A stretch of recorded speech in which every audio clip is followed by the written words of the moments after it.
Hey friends, welcome to episode 2 of the Executive Function Coaching Academy News. I'm your host, Sean McCormick. I'm a former special education teacher turned executive function coach, and now I help transitioning educators become executive function coaches, start their own profitable practices, and enjoy the beauty of working remotely and with clients that you want to work with. So today we're going to talk about how to get more clients. I have invented or discovered a foolproof system that if you do it, it does work. And I'm going to walk you through 3 ways you can use this to get clients on repeat if you do want to become an executive function coach. Because the truth is, most coaches don't struggle with actual coaching. Coaching comes pretty naturally to a lot of former teachers who know how to work with students. It's the getting clients that is a big struggle because a lot of us don't understand marketing and outreach. But 99% of your job as a business owner is to make sure you have clients that you can do marketing and outreach. So let me show you a step-by-step system that you can start to use to get clients. So let me walk you through what you're going to get from this episode. I'm going to jump over here. And here's what you're going to learn in this episode of the news. You're going to learn what you'll get from this, why people don't have clients, how to get lots of clients, tools to help you get started, some wise words to remember on the subject, and a little summary.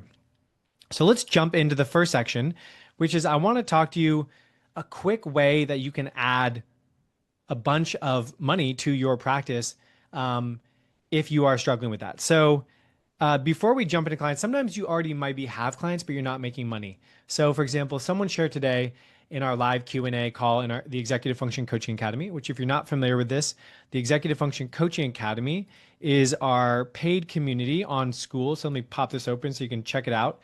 So this is School, the platform where we all meet, and this is where we hang out, we share ideas, we have members, we have a classroom where there's courses, as well as a calendar of upcoming live events where members meet. So this is September. We'll jump over to October. We have at least 2 meetings a month. And then you can find other members on a map and connect with people. But anyways, we had a member who was having clients come in, but she was struggling to figure out, why am I spending so much time assessing these new clients? And then they go off and take my assessment and give it to the school, and the school fixes the problem. So what we did was she was charging $150 for her assessment, and she changed the price to she changed it to $450 for this assessment, which is a really detailed report. I think it was between like 5 and 8 pages of what the kid struggles with. So this just happened like a week ago, and I wanted to just share this to you. This is what she wrote. Another consult booked at $450. I said, let's go. People who pay attention. Give it to them for cheap or free, and it feels worth it. Totally agree. Now it doesn't feel like a waste of time if they actually sign up. So I just wanted to share that with you, that sometimes it's not even about getting more clients. It's just about valuing the services you're already providing rather than giving them away or doing them pro bono. Like, you have expertise, let's value it. So let's jump back in to what you're going to learn in this episode. I'm going to go back over to my document to make sure we're on it. Okay. So we're going to talk about the 3 places to find more clients. I'm going to show you an example of how you can crush it. And then we'll go from there. So let's talk first about why people don't have clients. So number one, they don't have clients because they keep giving away their services for free. A lot of new coaches struggle with imposter syndrome. So they don't feel like they're worth it. Like, how can I charge for this? I don't have a certification, or I don't have a master's degree in executive function coaching, which, by the way, doesn't exist. So they give their services away for free. Are you doing that? Okay. So if you're doing that, start to value your services, right? And here's a way you can do that if you're not comfortable with your expertise yet. You could say, hey, I'm going to charge for a package of 10 sessions. It's going to be, let's say, $1,500. Okay. I'm going to give you the first, you're going to pay up front, but I'm going to give you the first session. And if you're not happy, I'll refund you in full, right? So you give people a chance to opt out. But ultimately, most people are going to be really happy with your services because you're an expert. You have background working in schools, or you're a school psychologist, a speech language pathologist, special education teacher. You know how to do this work. So stop giving away your services for free. Okay, challenge number 2. The people who don't have clients, they don't reach out. So if you don't have clients, it's probably because you're either not reaching out, or you're reaching out but always asking, can you share my flyer? Can you send me clients? People don't like to just give. You have to find a way to give, which I'm going to teach you in this episode. And then the next one is they ask rather than give. So this is what I was saying right there, is if you're just asking for people to send you clients, it's probably not going to work out. You have to find a way to give so that people reciprocate and give back to you, which I will teach you right now. So let's jump over to that. So here is how to get lots of clients. First, let's talk about directories. Okay, so I'm going to show you a couple of directories right here that you can use. So this is the Independent Educational Consultants Association. You can click find a consultant, and then you can search by your area and change the distance, and you can click learning differences in neurodiversity. Now these are people who typically don't actually do the coaching. Let's just click on the first person here and find out a little bit more about Stephanie. Her email is right here. You can go to her website, right? So let's see here, services. We're gonna find out. So they consult, but look at this. They're not saying they do coaching, right? This is just advising. So they're basically, parents are coming to this lady and they're saying, we need better education options. And she's advising them on options. So if you can just get in front of her and say, hey, like, I would love to list you on a Google Doc that I'm sharing with my current clients and future clients about people who can advise them on private schools for their neurodiverse child. Can I meet with you and learn a bit more about you? You can now get on her in her good graces by offering rather than taking, right? So that's a quick way where there is like this massive directory of people that already specialize in working with neurodiverse students and don't offer executive function coaching. But the mistake a lot of you make is that you go to other executive function coaches or educational therapists and you're like, can you refer to me? And while that works once in a while, it usually doesn't work because they want clients too. So this is the pathway. Find the people who offer a adjacent but not same service as you and start to offer something to them. Okay, let's look at a couple more directories. You also have Psychology Today. So you can click Find a Therapist. I'm going to click that. I'm just going to start here. I'm just going to say Chicago. So let's use Chicago as an example. Okay, then what I'm going to do is I'm going to go to All Filters. I'm going to go to ADHD. I'm going to show more specialties. I'm going to go to autism. You can obviously put in more specialties that you work with, intellectual disability. And then I'm also going to do testing and evaluation. So these are people who like test, but probably don't actually do any coaching or anything like that. So now we have, a bunch of people who help with attention deficit, right? You can go to these people, you can email them, you can go to their websites. I think even there is a way to focus on students here. Let's go to child, right? Because these are going to be the people who are working with kids. Learning disorders, and they might even have a category for learning disorders. But these are people who have lines out their door typically because there's so many kids with unique learning needs out there, but there's not enough providers. So these are people that have a waiting list and they're writing a report and making recommendations. And if you can get in front of them and say, hey, I'm building a list of people I refer to who do assessments, because many of my clients come to me and they haven't been assessed yet. They're seeing if coaching can help, and then they probably want to get an assessment so that they can get services at their school or a 504 or an IEP. If you can get in front of these people and start to reach out, you can start to build your business quick. Okay? So that is another place you can find those people. Then you can go to COPA, Council of Parent Advocates and Attorneys. Okay? You can go into their directory, find a professional, and search by your state. Okay? You can go and search by your state, and you can search by specific things too, or you can just leave it broad. So let's just use Chicago again as an example.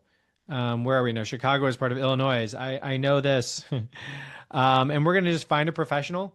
And now we're finding all the people who advocate for kids with special needs like ADHD and autism. So if you start to reach out to these people and say, hey, I'm building a list, a directory of people who help students with ADHD and autism. I may refer to you in the future. Can I meet with you for 10 to 15 minutes to learn more about your services so I can make a targeted recommendation? You now have a way to give rather than take. Okay, one more place you can do this, which is ChatGPT. You can type in there. So I wrote this like, I am a parent in Illinois who needs a list of educational psychologists so I can have my child assessed. Find me a list. They're giving me the names, the numbers, right? You can click on their website. You can keep doing this, you can expand the reach. They've even got the emails. So this is a great way to make a list. Now, here's what I've found, that if you reach out to 50 of these people, it's like 99% likely that you will get a client from this. I'm working with one lady who in the community who she reached out to 50 people and she got 5 clients from that. So actually check this out. I wrote a little post about this so you can see the value of this. So check this out. I wrote this post about this. So she wanted 10 new students, right? And she already had 5 students from her outreach, and she had earned about $3,000 per student. Now this coach is charging $200 an hour. And she just found that report by exporting it on Tutorbird. So if you're on Tutorbird, you're using your client, so you can see how much you've made from each client. Now, she had sent out 48 outreach emails to neuropsychologists and college consultants, and she got 5 clients from that. So 1 client for every 10 emails sent. So basically, we figured out that to get 10 more students, she would need to send 100 emails, right? Because 1 client per 10 emails, 10 times 10, 100, 10 clients, right? Now, if she's earning $3,000 per student and she gets 10 new students, that's $30,000 in new student revenue. So here's the breakdown. If you divided that $30,000 by 100 emails sent, even if you only got 10 clients from that, that's $300 per email. Like you're literally paying yourself $300 every time you send one of these emails. So forget about the website, the brochure, stop trying to figure out your next step and just start sending these emails, getting connected with these people. So that is like the foolproof method that I've never seen fail in coaching hundreds of executive function coaches. That works. Okay, so let's get back to our document and we'll see what else we got here. So literally the last step, just repeat. Like if you do this, it will work. But the thing is 99% of you will give up when you don't get a response within 10 emails. Send 100 emails and talk to me if you don't get any responses. Like you just, it's a bulk outreach. Like this is canvassing. This is door to door via email, right? But if you're not willing to do it, it's hard to get the clients. Okay. So now a couple tools to get you started. So I have an outreach template, which I will share with you. So the outreach template, you can actually download that. If you go into executivefunctioncoachingacademy.com, you go into learn, downloads, and I have the exact outreach template that I would send in this how to start your coaching business in 5 steps. So we've got the exact outreach template right here. You can download that. That is a first step you can take. It's going to tell you exactly what to do. I'm compiling a resource of trusted ADHD professionals. Can I add you? I just want to talk to you first. Okay. YouTube videos. I've got a bunch of videos of this topic on my YouTube channel. So if you go to YouTube and then you check me out, let's go there to Sean McCormick, Executive Function Coach. You go to my channel and then go to videos, popular, how to become the one that's going to probably help you the most is just start here as an executive function coach. That'll walk you through the process of doing that outreach. Okay. So that'll help you. If you want all this easily accessible without having to work for it, or like figure it all out, I have this 10-minute toolkit that gives you all these templates. You can get it for $11. If you get 1 client from this, it'll pay itself back like 100-fold. And then if you want to go deeper, if you want to join the school community, it's $149 a month at this time. It may be more expensive later. And I have a guaranteed 3-month daily action step plan where if you do this, I guarantee your first paying client. And a lot of it is just this outreach, reaching out to different people. You know, here's the templates and everything in here and action steps. So to keep you accountable. So that is there for you. If you want it, it is available. It is guaranteed. And you can do this. Okay. So some wise words on this topic. Go for the no. Go for the no because the yes is around the corner. If you're getting no's from people, that means you're close because there are some people out there who need your help. Remember, all these neuropsychologists, they're doing assessments, they're writing reports, and they're recommending services. And your name could be on that if you start reaching out. So do it. All right. So a little summary here. Let's check it out. Every one of your emails is worth big money. Like if you do this, big money. And if you want to start your coaching business in the next 6 months, all you have to do is try to schedule one meeting a week at minimum with a neuropsychologist or college consultant who works with kids with ADHD or executive function challenges. And if you do one meeting a week, you will probably have a stream of clients in the next 6 months. It might take you till month 4 or 5. Someone was sharing at our meeting today, our live Q&A, that like she didn't have anything and now she has 8 inquiry calls this week. So just remember, it's kind of like a hockey stick. It could be and then shoots up if you invest, if you do the process. All this stuff can be found for free on my website, on my YouTube channel, but you can also get that support if you want. So I hope this was helpful. That is how to get your clients, 3 ways to get clients. The resources out there. Now it's just on you to take action. Wishing you luck, and I will talk to you soon and see you in episode 3.